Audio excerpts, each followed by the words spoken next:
Hey guys, welcome to week 3 of Drama Mini Lesson. This week I decided I would do something a little different just because I know you're still working on your accents. Your next assignment is another accent assignment, but I wanted to just kind of talk about relationship between drama on stage and drama in life. I cannot remember a time in my own lifetime where the whole world was so singularly focused on an event. I know a lot of people wish that the world would be focused on an event more often, like the environment or poverty, world hunger.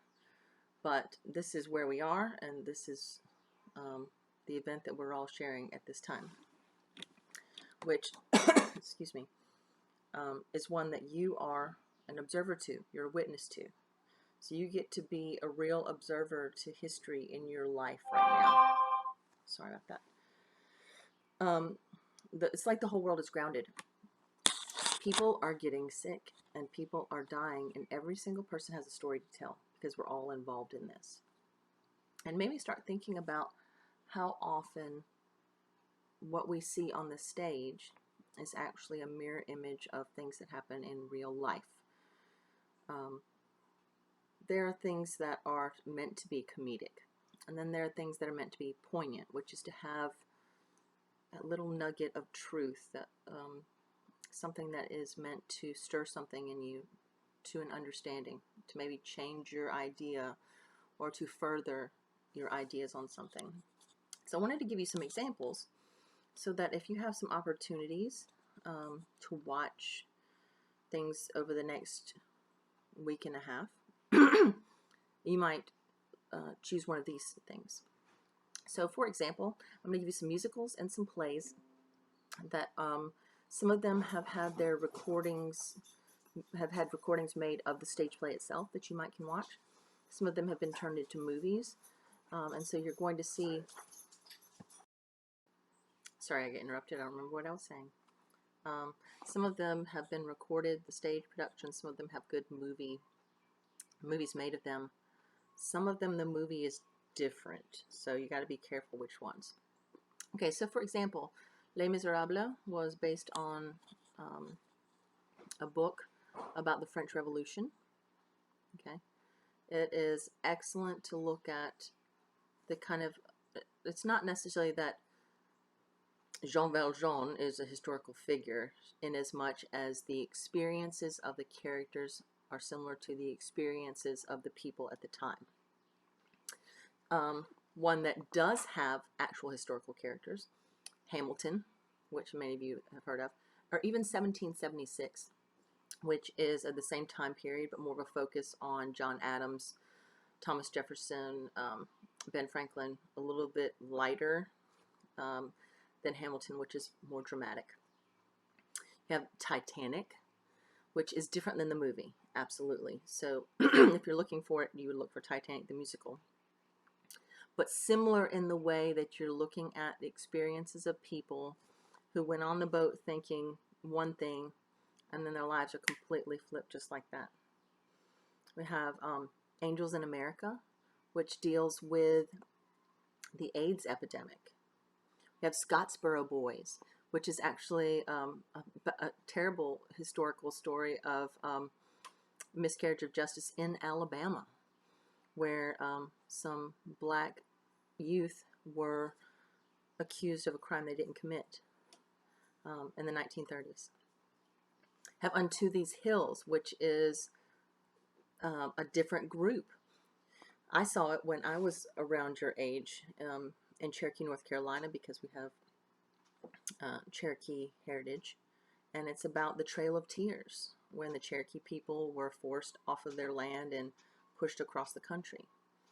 A Raisin in the Sun, which is a very powerful play, takes place in the late 1950s. It was written in 1959 about a black family that decides they want to move into a predominantly white neighborhood and what kinds of troubles that causes. There's the Laramie Project, which was written, it came out in 2000, and it's bringing light to hate crimes surrounding gays. And it was written after the murder of Matthew Shepard in Laramie, Wyoming, who was a gay teenager who was murdered for being gay. I tell you these things, and some of them are not super appropriate. Like, for example, Rent deals with HIV/AIDS epidemic, but it's not appropriate for people your age at this point. But there's a lot of truth that is spoken in these sorts of shows. Sometimes truth to power, sometimes just putting up a mirror to society and saying, this is what you are doing. This is who you are. Look at yourself. I bring all this up because you're going to be the people who will be telling this story. You're going to be the people telling the story of the coronavirus epidemic and COVID-19, because not only are you in it, but you'll be growing, becoming teenagers and young adults in the aftermath of it. And when we're trying to figure out, what did we learn? Who are we now? Did it make a difference? Have we changed anything? My son was born in 2002, about a year after 9/11.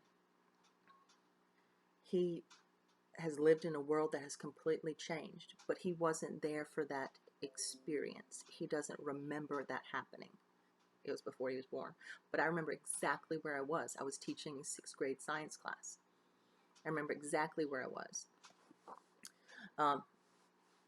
Years and years ago, I remember when I was in the 5th grade is when we wheeled a television into our classroom so we could watch the launch of the Challenger. I saw it when it exploded. Those things make an impact. They make an impact on individuals, make an impact on society. This is going to make an impact not only on you, but on the society we live in. Are you going to be one of the people who chooses to tell the story? Now, your story will be different from someone else's story. Now, the Bayside stories may be similar. The Daphne Mobile area stories may be similar, but it may not. Your story may be completely different than the person living next door to you. If you had someone that you knew, someone in your family who got this disease, if you had someone you knew that died, someone that was important to you, maybe a hero of yours, it affects all of us. And so my challenge to you is not an actual assignment, but it's for you to be an observer in life in general, but particularly at this time. Right now, you are stressed about being a student. You're thinking about, I've got to get this assignment done. I've got to do this. I've got to do that. I've got a pop quiz here. Take a few moments in each day to step back and notice what's changed. What's different about my day? What's different about my family? What's different about my wants and desires? Are you feeling like a different person yet? Do you feel like, you know what, I don't really care that much about this anymore. That wasn't as important as I thought it was. Or has it left you completely unaffected? That's also a point of view as an observer. If any of you are motivated then to write down your experiences, I've been keeping, this is my notebook. I don't know if it'll be turned around or not, but Virtual School, Homeschooling, and Life. In it, I've been writing plans for my children. I've been writing plans for you. I have a schedule that I've put in here. I've been journaling. I had a journal page for when we adopted our dog last week.